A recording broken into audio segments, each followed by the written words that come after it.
And joining us, House Majority Leader Kevin McCarthy. Nice to see you, sir. Well, thanks for having me.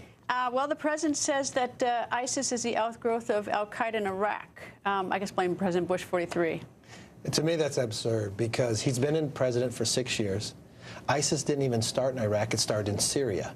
He removed us from Iraq and said, no more problems. And you've seen this growth. Then you saw the president say it was a JV team. And then he's even said that Yemen was an example of his foreign policy. Well, that country has collapsed as well. He's got to stop blaming other people, and he's got to actually focus. What is our foreign policy? What is the American doctrine today? Because I don't know it. I don't think our enemies know it either. Do you think he's blaming Bush 43 because he actually believes it, or is it just sort of a political statement? I think it's more political. Many times he always looks for the political answer. Look what he did when he asked for the authorization for military force, the AUMF. He moved one up to the House and the Senate, and it's a political document. It's actually an anti, because it takes exactly the structure that he has now to combat ISIS, and he asked to constrain it, to control his arms behind his back, and tell our enemy what we can and cannot do. What happened to the authorization of force? It's having its hearings right now. Slow, isn't it? Not slow. I mean, you should take this serious.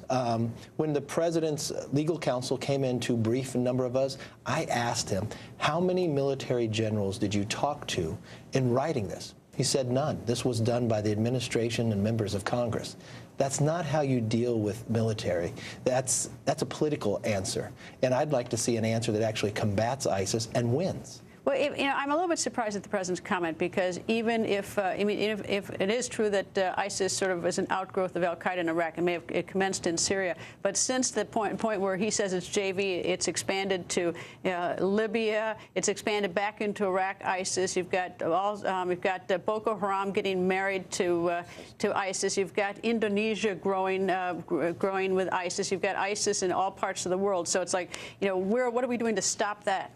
Not only is ISIS growing, then Iran's influence is growing as well. Every place that America has held back, thought about what he was going to do in Syria, he did not. ISIS came out of there and expanded. But look even what the vice president said in 2010 about Iraq. He said you wouldn't be talking about ISIS in Iraq in the years ahead. You'd talk about maybe Yemen and others. Well, he's right about there, but they have expanded around the world now. I mean, the world is less safe today than after 9/11 or before.